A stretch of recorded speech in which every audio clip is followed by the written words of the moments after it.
చూద్దామండి. స్వాతంత్ర్యానికి పూర్వం భారతదేశంలో జాతీయ ఆదాయ అంచనాల గురించి మనం మాట్లాడడం జరిగింది. ఇప్పుడు స్వాతంత్ర్యం తర్వాత భారత్లో జాతీయ ఆదాయ అంచనాలు అనేవి ఏ విధంగా ఉన్నాయో ఒక్కసారి చూద్దామండి. స్వాతంత్ర్యానంతరం అండి, స్వాతంత్ర్యానంతరం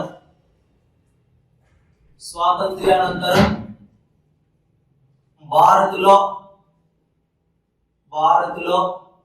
స్వాతంత్ర్యానంతరం భారత్లో జాతీయ ఆదాయ అంచనాలండి, జాతీయ ఆదాయ అంచనాలు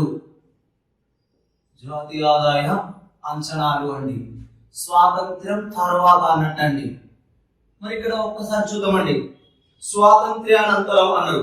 స్వాతంత్ర్యానికి పూర్వం 1945-46 వరకు భారత ప్రభుత్వం మంత్రిత్వ శాఖ ఆధ్వర్యంలో 45-46 జరిగింది. స్వాతంత్ర్యం వచ్చేసి 1947లో మన స్వాతంత్ర్యం వచ్చిన తర్వాత ఆ తర్వాత ఏంటండి, జాతీయ ఆదాయం యొక్క ప్రాముఖ్యతను తెలుసుకొని స్వాతంత్ర్యానంతరం భారతదేశంలో ఏంటండి జాతీయ ఆదాయం యొక్క ప్రాముఖ్యతను, దానికి సంబంధించిన లెక్కల ప్రాముఖ్యతను తెలుసుకొని 1949 ఆగస్టు 4 నాడండి, 1949 ఆగస్టు 4 నాడు భారతదేశంలో జాతీయ ఆదాయాన్ని అంచనా వేయటకు ఒక కమిటీని నియమించడం జరిగింది. ఆ కమిటీ ఏదంటే జాతీయ ఆదాయ అంచనాల కమిటీ అండి. ఆ కమిటీ ఏంటండి, జాతీయ ఆదాయ అంచనాల committee. National income estimation committee అండి. ఎప్పుడండి, స్వాతంత్ర్యం తర్వాత భారతదేశంలో జాతీయ ఆదాయం యొక్క లెక్కల ప్రాధాన్యతను తెలుసుకొని లేదా జాతీయ ఆదాయం యొక్క ప్రాధాన్యతను తెలుసుకొని 1949 ఆగస్టు 4న జాతీయ ఆదాయాన్ని లెక్కించుటకు ఒక కమిటీని నియమించారు. ఆ కమిటీ పేరు ఏంటండి, జాతీయ ఆదాయ అంచనాల కమిటీ అండి. జాతీయ ఆదాయ అంచనాల కమిటీని ఏర్పాటు చేయడం జరిగింది లేదా నియమించడం జరిగిందండి. ఏంటంటే నేషనల్ ఇన్కమ్ ఎస్టిమేషన్ కమిటీ. ఎప్పుడంటే 1949 ఆగస్టు 4 నాడు. మరి ఇక్కడ ఈ కమిటీకి అధ్యక్షులుగా ఎవరిని ఎంపిక చేశారంటే డాక్టర్ పిసి మహల్నోబిస్ అండి. డాక్టర్ పిసి మహల్నోబిస్ ను జాతీయ ఆదాయ అంచనాల కమిటీకి అధ్యక్షులుగా ఎంపిక చేయడం జరిగింది అండి. మరి ఇందులో ఇద్దరు సభ్యులను కూడా తీసుకోవడం జరిగిందండి. డిఆర్ గాడ్గిల్ ను, వికేఆర్వి రావు అండి. డిఆర్ గాడ్గిల్ ను, వికేఆర్వి రావు. మనం ఇంతకు ముందు వికేఆర్వి రావు గురించి మాట్లాడినామండి. ఏంటండి, స్వాతంత్ర్యానికి పూర్వం భారత్లో జాతీయ ఆదాయాన్ని శాస్త్రీయ పద్ధతిలో అధికారికంగా లెక్కించినటువంటి మొట్టమొదటి వ్యక్తి ఎవరని చెప్పుకున్నామండి, వికేఆర్వి రావు అండి. మరి మహల్నోబిస్ ఏమంటారండి, ఇక్కడ మహల్నోబిస్ 4 రంగాల నమూనాను రూపొందించడం జరిగిందండి. భారీ పరిశ్రమల వ్యూహాన్ని తయారు చేసింది కూడా మహల్నోబిస్ అండి. మరి ఆయనను అధ్యక్షులుగా పెట్టుకోవడం జరిగింది. డిఆర్ గాడ్గిల్ సభ్యులుగా, వికేఆర్వి రావును సభ్యులుగా పెట్టుకొని జాతీయ ఆదాయ అంచనాల కమిటీని 1949 ఆగస్టు 4 నాడు ఏర్పాటు చేయడం జరిగింది. మరి దీన్ని ఏ పేరుతో పిలుస్తారంటే హై పవర్డ్ ఎక్స్పర్ట్ కమిటీగా పిలుస్తారండి. దీన్ని హై పవర్డ్ ఎక్స్పర్ట్ కమిటీగా పిలవడం జరుగుతుంది. అంటే స్వాతంత్ర్యం తర్వాత ఏర్పాటు చేయబడినటువంటి మొట్టమొదటి అధికారిక జాతీయ ఆదాయ అంచనాల కమిటీగా దీన్ని చెప్పడం జరుగుతుందండి. మరి ఈ కమిటీ యొక్క ముఖ్య ఉద్దేశం ఏంటి? 1948-49 సంవత్సరానికి సంబంధించిన జాతీయ ఆదాయాన్ని తలసరి ఆదాయ వివరాలను అంచనా వేయడమే ఈ జాతీయ ఆదాయ అంచనాల కమిటీ యొక్క ముఖ్య ఉద్దేశం అండి. దీన్ని ఏర్పాటు చేసి 49లో, కానీ ఈ కమిటీ 48-49 సంవత్సరానికి ఆర్థిక సంవత్సరానికి సంబంధించిన జాతీయ తలసరి ఆదాయ అంచనాలను లెక్కించడం జరిగింది.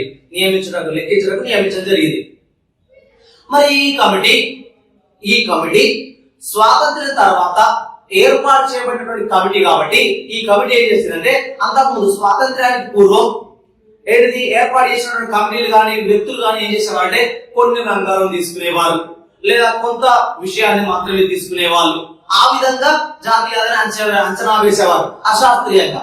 కానీ స్వాతంత్ర్యానంతరం ఏర్పాటు చేసినటువంటి మొట్టమొదటి కమిటీ ఇది. ప్లస్ ఇదేంటంటే భారతదేశం మొత్తానికి అంతటికి ఏంటంటే జాతీయ ఆదాయాన్ని లెక్కించడం ఏర్పాటు చేసినటువంటి కమిటీ కాబట్టి దీన్ని జాతీయ ఆదాయ చరిత్రలోనే ల్యాండ్ మార్క్ గా చెప్తారండి. ఈ కమిటీని ల్యాండ్ మార్క్ గా చెప్పడం జరుగుతుంది. అంటే స్వాతంత్ర్యానికి పూర్వం ఎవరు చేసినా కూడా అశాస్త్రీయంగా చేసేవాళ్ళు లేదా కొన్ని రంగాల్లో ఉన్నటువంటి అనుబంధ రంగాలు మాత్రం తీసుకుని అశాస్త్రీయంగా అనధికారికంగా పూర్తి స్థాయిలో కాకుండా జాతీయ ఆదాయ అంచనాలు చేసేవారు ఊహాజనితంగా. కానీ స్వాతంత్ర్యానంతరం ఏర్పాటు చేసినటువంటి జాతీయ ఆదాయ అంచనాల కమిటీ ద్వారా భారతదేశం మొత్తానికి అంటే వ్యవసాయ రంగంలోని అన్ని అంశాలను, పారిశ్రామిక రంగంలోని అన్ని అంశాలను, సేవా రంగంలోని అన్ని అంశాలను తీసుకొని శాస్త్రీయ పద్ధతిలో అధికారికంగా ప్రభుత్వం ఆధ్వర్యంలో ఏర్పాటు చేయబడినటువంటి కమిటీ, ప్రభుత్వం ఆధ్వర్యంలో ఇక్కడ జాతీయ ఆదాయాన్ని లెక్కించేటువంటి కమిటీగా దీన్ని ఏర్పాటు చేయడంతో జాతీయ ఆదాయ చరిత్రలోనే దీన్ని ల్యాండ్ మార్క్ గా పేర్కొనడం జరుగుతుంది. మరి ఇక్కడ ఒక్కసారి చూద్దామండి. ఈ కమిటీ 1948-49 సంవత్సరానికి సంబంధించినటువంటి లెక్కలు సూచించిందండి. మరి దానికి సంబంధించినటువంటి రిపోర్ట్ ను మళ్ళీ గవర్నమెంట్ కు ఈ కమిటీ ఎప్పుడు ఫార్వర్డ్ చేసిందంటే తొలి నివేదిక రూపంలో అంటే ఫస్ట్ రిపోర్ట్ పర్పస్ లో ఒకసారి 1951లో ఇచ్చిందండి. 1951లో తొలి నివేదికను ఫస్ట్ రిపోర్ట్ గవర్నమెంట్ కు ఫార్వర్డ్ చేసింది. రెండవ నివేదికను లేదా తుది నివేదిక తుది నివేదిక వచ్చేసి 1954లో 1954లో తుది నివేదికను మళ్ళీ గవర్నమెంట్ కు ఫార్వర్డ్ చేసింది. ఆ నివేదిక ఎప్పుడంటే 1950 అంటే తొలి నివేదిక 51, తుది నివేదిక 54 అంటే రెండే నివేదికలు ఇక్కడ ఎక్కువ లేవు. తొలి లేదా తుది అనే పేరుతో చెప్పుకోవచ్చు. ఆ రెండు నివేదికలు గవర్నమెంట్ కి ఇచ్చింది. మరి గవర్నమెంట్ కి ఇచ్చినటువంటి వాల్యూలో 48-49 సంవత్సరంలో జాతీయ ఆదాయం ఏ విధంగా ఉంది, తలసరి ఆదాయం ఏ విధంగా ఉంది అనేటువంటి అంశాలకు సంబంధించినటువంటి నివేదికను గవర్నమెంట్ ఫార్వర్డ్ చేస్తే అందులో జాతీయ ఆదాయం వచ్చేసి 8,710 కోట్ల రూపాయలు 8,710 కోట్ల రూపాయలు ఉన్నట్లుగా, తలసరి ఆదాయం వచ్చేసి జాతీయ ఆదాయాన్ని దేశ జనాభాతో భాగిస్తే వచ్చేదండి తలసరి. ఆ తలసరి ఆదాయం ఏమో భారతదేశంలో 48-49లో ఒక్కొక్క వ్యక్తి యొక్క సగటు తలసరి ఆదాయం 225 రూపాయలండి. 225 రూపాయలు ఉన్నట్టుగా. అదే 1948-49 సంవత్సరానికి సంబంధించి 48-49 సంవత్సరానికి సంబంధించి భారతదేశం యొక్క జాతీయ ఆదాయం 8,710 కోట్ల రూపాయలు ఉన్నట్టుగా తన రిపోర్ట్లలో పేర్కొనడం జరిగిందండి జాతీయ ఆదాయ అంచనాల కమిటీ. అంటే 8,710 కోట్లు అనేది 1948-49 సంవత్సరంలో ఉన్న జాతీయ ఆదాయం. 225 రూపాయలు అనేది ఒక్కొక్క వ్యక్తి యొక్క సగటు తలసరి ఆదాయం అని చెప్పుకోవచ్చు అండి. ఇక్కడ క్లియర్ గా కంప్లీట్ అండి. మరి ఈ ఆదాయం ఎట్లా వచ్చింది, ఈ ఆదాయంలో ముఖ్య పాత్ర పోషించిన రంగాలు ఏంటి అంటే ఇక్కడ చూద్దామండి. ఈ 8,710 కోట్లు ఏవైతే ఉన్నాయో దాన్ని 100% భావించుకుంటే ఆ 100%లో సగం కంటే ఎక్కువ వ్యవసాయం దాని అనుబంధ రంగాల నుంచే రావడం జరిగిందని రిపోర్ట్ లో పేర్కొనడం జరిగిందండి. ఏంటంటే 8,710 కోట్ల రూపాయలు ఏవైతే ఉన్నాయో ఆ 8,710 కోట్ల రూపాయలను 100% భావిస్తే ఆ 100%లో సగం కంటే ఎక్కువ, మనకి ఎక్కువ ఫిగర్ ఇవ్వలేదండి, సగం కంటే ఎక్కువ వ్యవసాయం దాని అనుబంధ రంగాల నుంచి వచ్చిందని ఇక్కడ రిపోర్ట్ లో పేర్కొనడం జరిగింది అండి. మరి పారిశ్రామిక రంగం నుంచి ఎంత వచ్చింది? పారిశ్రామిక రంగం ఏంటండి? పారిశ్రామిక రంగంలో యంత్రాలు, యంత్ర పరికరాలు, నిర్మాణ రంగం ఇలాంటివి ఉంటాయి కానీ ఆ రంగాల నుంచి ఎంత ఆదాయం వచ్చిందంటే ఆ 8,710 కోట్లు 100% భావించుకుంటే 1/6 వంతు అండి. 1/6 వంతు పారిశ్రామిక రంగం నుంచి రావడం జరిగింది. అదేవిధంగా సేవా రంగమైనటువంటి బ్యాంకింగ్ కానీ, బీమా కానీ, వాణిజ్యం కానీ ఇలాంటి అంశాలతో కానీ ఆ సేవా రంగం నుంచి కూడా 1/6 వంతు అండి. 1/6 వంతు ఆదాయం అనేది ఇందులోకి రావడం జరిగిందండి. అంటే వ్యవసాయ రంగం నుంచి 50% కంటే ఎక్కువ, పారిశ్రామిక రంగం నుంచి 1/6 వంతు, సేవా రంగం నుంచి 1/6 వంతు చొప్పున రావడం జరిగింది. మరి ఇక్కడ దేశ ఎన్డీపీలో నెట్ డొమెస్టిక్ ప్రొడక్ట్ లో వాటా ఎంతగా ఉండేది అంటే 7.6% గా ఉండేది. 7.6% గా ఉండేది. 7.6% గా ఉండేది. ఇది ఏంటంటే స్వాతంత్ర్యానంతరం భారతదేశంలో జరిగినటువంటి జాతీయ అంచనాల్లో మొదటి కమిటీకి సంబంధించినటువంటి డీటెయిల్స్ అండి. మరి ఒక్కసారి చూద్దామండి.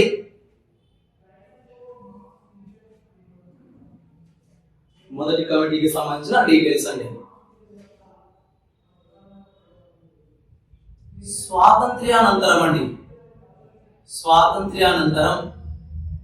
స్వాతంత్ర్యానంతరం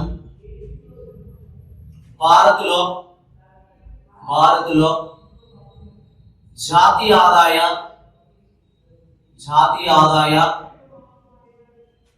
ప్రాధాన్యతను తెలుసుకొని ప్రభుత్వం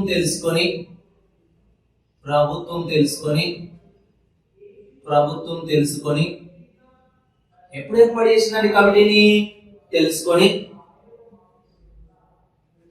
1949 ఆగస్టు 4 నాడు ఒక కమిటీని నియమించిందండి భారత ప్రభుత్వం. ఆ కమిటీ ఏంటండి? జాతీయ ఆదాయ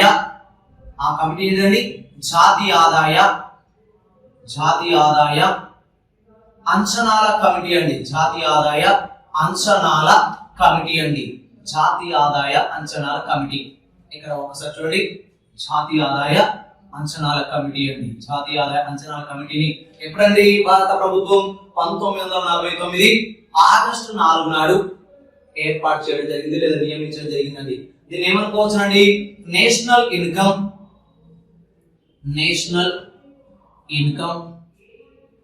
ఎస్టిమేషన్ కమిటీ అండి. నేషనల్ ఇన్కమ్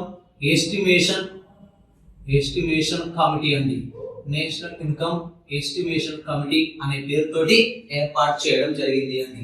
మరి ఇక్కడ ఒకసారి చూద్దామండి, ఈ కమిటీకి అధ్యక్షులుగా ఎవరిని ఎంపిక చేయడం జరిగింది? ఈ కమిటీకి అధ్యక్షులుగా చైర్మన్ అని చెప్పుకోవచ్చు అండి. చైర్మన్ గా ఎవరిని ఎంపిక చేయడం జరిగింది అంటే డాక్టర్ పిసి మహల్నోబిస్ అండి. డాక్టర్ పిసి మహల్నోబిస్ ను ఎంపిక చేయడం జరిగింది లేదా నియమించడం జరిగిందండి. ఈ 4 రంగాల నమూనా అనేటువంటి విధానాన్ని లేదా భారీ పరిశ్రమల వ్యూహం అనేటువంటి విధానాన్ని ఈయన రూపొందించడం జరిగిందండి. మరి అదే విధంగా ఇందులో సభ్యులు ఎవరండి? డిఆర్ గాడ్గిల్. అదే విధంగా సెకండ్ పర్సన్ వచ్చేసి వికేఆర్వి రావ్ అండి. అంటే ఇందులో డాక్టర్ పిసి మహల్నోబిస్ ను చైర్మన్ గా, అదే విధంగా ఇందులో మెంబర్స్ గా ఎవరండి? డిఆర్ గాడ్గిల్, అదే విధంగా వికేఆర్వి రావ్, విజయేంద్ర కస్తూరి రంగ వరద రాజారావు అని చెప్పుకున్నాడు. స్వాతంత్ర్యానికి పూర్వం భారతదేశంలో మొట్టమొదటిసారిగా అధికారికంగా లేదా శాస్త్రీయ పద్ధతిలో జాతీయ ఆదాయాన్ని లెక్కించినటువంటి ఒక్కడేనండి వికేఆర్వి రావ్ అండి. మరి ఇక్కడ చూద్దామండి, ఈ 1949 ఆగస్టు 4 నాడు ఏర్పాటు చేయబడినటువంటి జాతీయ ఆదాయ అంచనాల కమిటీని ఏ పేరుతో పిలుస్తారు అంటే ఈ కమిటీని హై పవర్డ్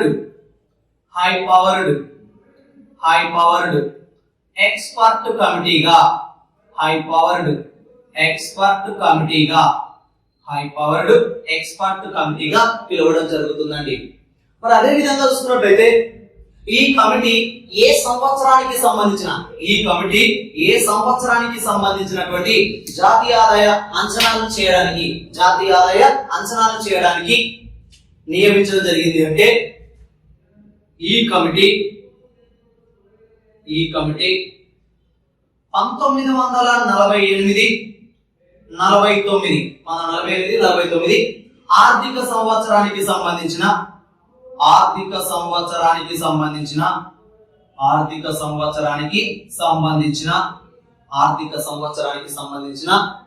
జాతీయ ఆదాయ అంచనాలను చేయడానికి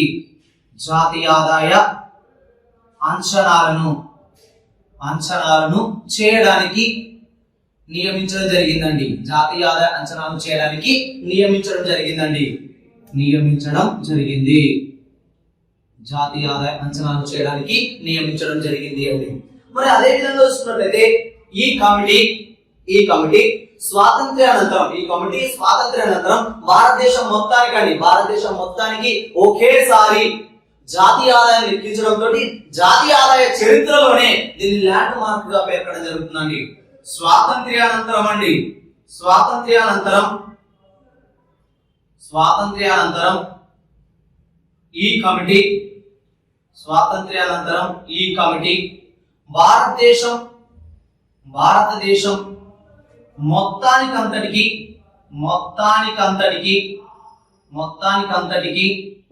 భారతదేశం మొత్తానికంతటికి ఒకేసారి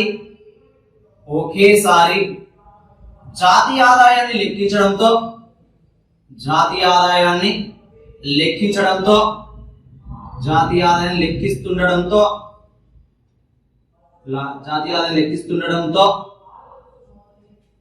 జాతీయ ఆదాయ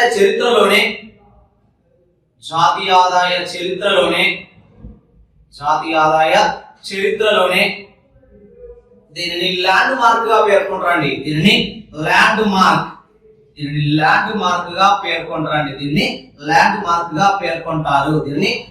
మార్క్ గా పేర్కొనడం జరుగుతుందండి. మరి ఈ కమిటీ ఏ సంవత్సరానికి సంబంధించి 1948-49 ఆర్థిక సంవత్సరానికి సంబంధించినటువంటి జాతీయ ఆదాయాన్ని లెక్కించడం నియమించారు కాబట్టి దీన్ని ఒకటేసారి భారతదేశం అంతటికి ఒకటేసారి ఆ జాతీయ ఆదాయాన్ని లెక్కించడానికి నియమించడంతో దీన్ని ఏమంటారంటే ల్యాండ్ మార్క్ గా చెప్పడం జరుగుతుంది. మరి ఈ కమిటీ తన నివేదికలను ఎప్పుడు ఫార్వర్డ్ చేసింది ప్రభుత్వానికి అంటే ఈ కమిటీ తన తొలి నివేదిక మీన్ రిపోర్ట్ అండి. తొలి నివేదికను 1951లో అదే విధంగా తుది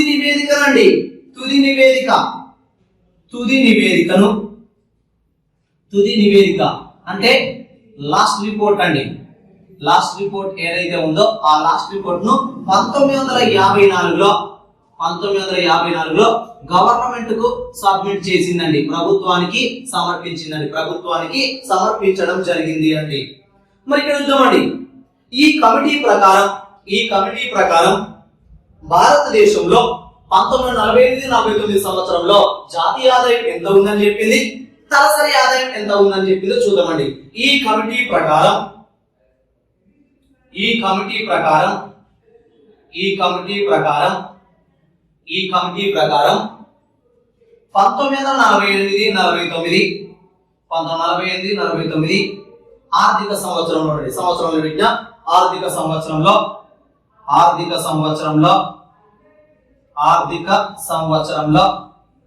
జాతీయ ఆదాయం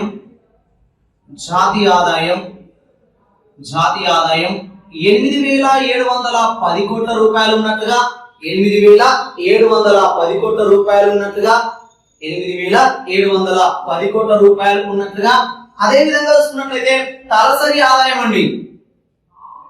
తలసరి ఆదాయం అండి. జాతీయ ఆదాయాన్ని దేశ జనాభా చేత భాగిస్తే వచ్చేది తలసరి. ఆ తలసరి ఆదాయం ఎంత ఉందంటే 225 రూపాయలండి. 225 రూపాయలు ఉన్నట్టుగా మనం మాట్లాడలేమండి. ఏంటండి జాతీయ ఆదాయ అంచనాల కమిటీ పేర్కొనడం జరిగిందండి. ఇంతకు ముందు గత ప్రీవియస్ క్వశ్చన్ ఏదైతే ఉంటుందో ఆ ప్రీవియస్ క్వశ్చన్స్ లలో చాలా సార్లు ఇక్కడ దీనికి అధ్యక్షుడు అడిగిండు, ఆ కమిటీ పేరు అడిగిండు, ఆ కమిటీని ఎప్పుడు నియమించారు అని అడిగిండు. అదే విధంగా తొలి నివేదికను ఎప్పుడు ఫార్వర్డ్ చేసిన ఒకసారి వచ్చిందండి. అదే విధంగా ఇందులో తుది నివేదిక ఒకసారి క్వశ్చన్ వచ్చిందండి. మరి అదే విధంగా వస్తున్నట్లయితే ఏ ఆర్థిక సంవత్సరానికి సంబంధించిన లెక్కలు చేసిందని చాలా సార్లు అడిగిందండి. ప్లస్ అక్కడ ఉన్నటువంటి వాల్యూ రిపీటెడ్ గా వచ్చినటువంటి క్వశ్చన్ అండి. అక్కడ ఉన్నటువంటి వాల్యూస్ ఏవైతే ఉంటాయో ఈ వాల్యూస్ అంటే ఇక్కడ ఏ అభ్యర్థి అయినా ఖచ్చితంగా 100% ఒక క్వశ్చన్ మాత్రం ఎక్స్పెక్ట్ చేయొచ్చు. 100% ఒక క్వశ్చన్. ఎందుకంటే ఇక్కడ ప్రతి బిట్ గా వచ్చిందండి. ఇక్కడ ప్రీవియస్ బిట్ లలో ఇది ఉంది. జాతీయ ఆదాయ అంచనాల కమిటీని ఎప్పుడు నియమించాలన్నారు, అధ్యక్షులు అడిగారు. అదే విధంగా చూసుకుంటే ఏ ఆర్థిక సంవత్సరానికి సంబంధించి అడిగారు. అదే విధంగా తొలి నివేదిక గురించి వచ్చింది. ప్లస్ అదే విధంగా జాతీయ తలసరి ఆదాయాల మీదకి వెళ్ళి రావడం జరిగిందండి. అంటే ఇక్కడ ఎక్కడికి వెళ్ళైనా రావడానికి అవకాశం ఉంది. పర్టికులర్ ఇక్కడ అని చెప్పడానికి అవకాశం ఉంది. కానీ ఏ అభ్యర్థి అయినా ఒక క్వశ్చన్ ను ఎక్స్పెక్ట్ చేయొచ్చండి. ఏ అభ్యర్థి అయినా ఒక క్వశ్చన్ ను ఇక్కడ నుండి ఎక్స్పెక్ట్ చేయడానికి అవకాశం ఉందండి. మరి ఇక్కడ జాతీయ ఆదాయం లెక్కించేటప్పుడు ఏ రంగాల నుంచి ఎంత ఆదాయం వచ్చిందో ఒక్కసారి చూద్దామండి.